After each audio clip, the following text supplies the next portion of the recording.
Some things are up to us and some are not. That's Epictetus. That's the starting point. That's the line that could change your life if you let it. Because the world is cruel. It doesn't care. It doesn't slow down. People lie. People hurt each other. The world breaks people, softly sometimes, and sometimes all at once. People are betrayed. Accidents happen. Terrible things come out of nowhere. You don't have to look far to see it.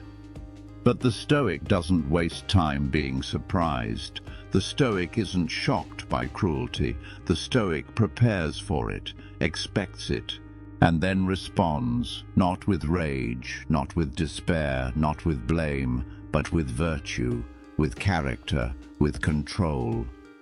It starts with understanding the line, the one Epictetus gives us. Some things are within your control, some are not. That's it. That's the split. That's the compass. You don't control what other people say. You don't control what diseases strike, or what wars break out, or what injustices you read about today. But you control your response. You control your choices.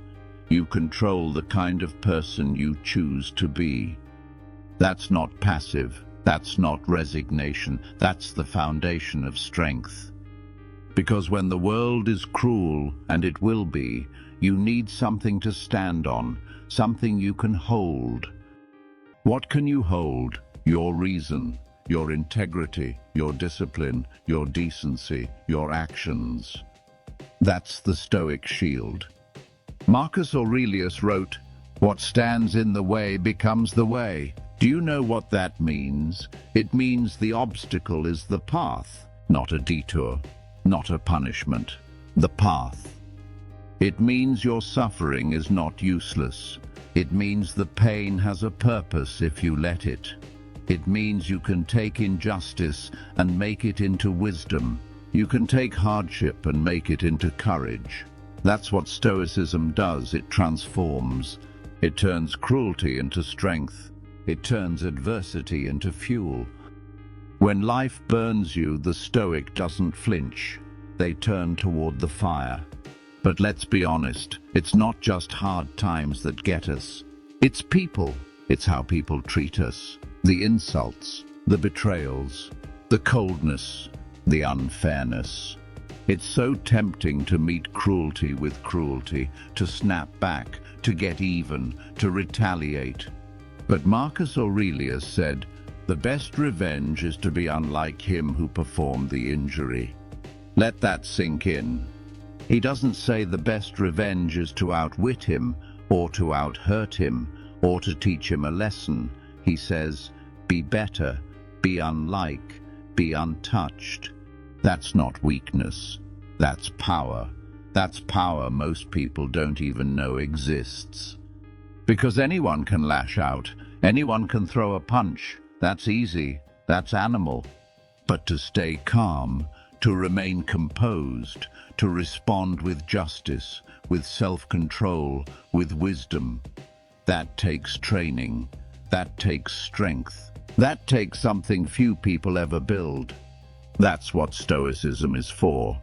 This doesn't mean the Stoic doesn't feel pain. They do. Of course they do. They bleed like anyone else, but they don't let pain own them. They don't let it define them. They don't get lost in why me or this isn't fair. They say instead, amor fati, love your fate. Not tolerate it, not endure it, love it.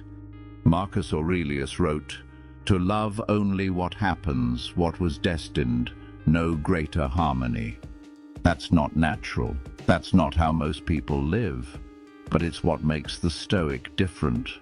It's what allows a person to meet even death with calm, with grace, with a kind of quiet acceptance that the rest of us mistake for coldness, but is actually peace. Because when you accept what you cannot change, you become unbreakable. And what about the world, the mess of it, the systems that don't work? The cruelty that scales? Should the Stoic retreat, give up, turn away? Never. Man is made for cooperation, Marcus wrote, like feet, like hands, like eyelids. The Stoic doesn't abandon the world, they serve it. They do good not because people deserve it. They do good because it's right, because it's who they are. They don't need a perfect world to be a good person. They choose to act justly, even when injustice reigns. They choose kindness even when they are surrounded by cruelty. They are generous, even when taken for granted. They speak truth. Even when lies win elections, they keep showing up. Seneca said, "Wherever there is a human being, there is an opportunity for kindness." That's a Stoic line, and it's also a challenge. I think about the civil rights movement, about Martin Luther King Jr. I think about how he trained, yes, trained, for non-violence, not just hoped for peace. He prepared for it like a soldier. There's a story. King is attacked during a speech on stage by a member of the American Nazi Party, punched, hit, right there in front of everyone, and the crowd waits. Is he going to defend himself? Is he going to hit back? He doesn't. He drops his hands.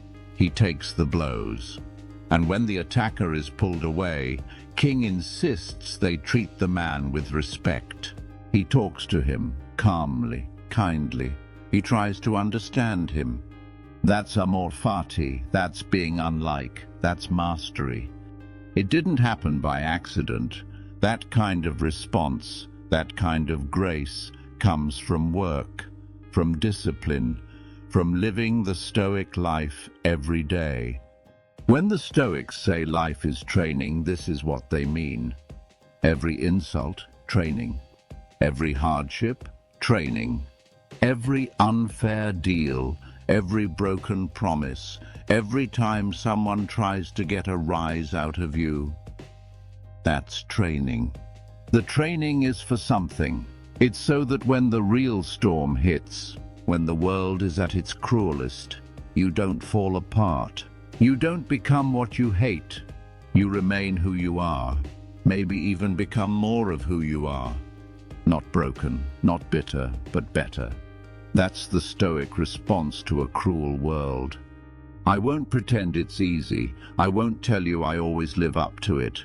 I fall short. I snap. I argue when I should stay silent. I respond when I should rise above, and I regret it every time. But I try, because this is the only way forward. Cruelty is the expected response to cruelty. It's the default. But kindness, dignity, calm, that shocks people. That makes them stop. That makes them wonder. That changes things. And when you live like that, when you show up with virtue in a world that has none, you aren't just stoic. You're something rare. So today, when the world disappoints you, and it will, when someone cuts you down, when things feel unfair, remember Epictetus, remember Marcus, remember Seneca, remember MLK, and remember what is up to you. Be better, not because they deserve it, but because you do.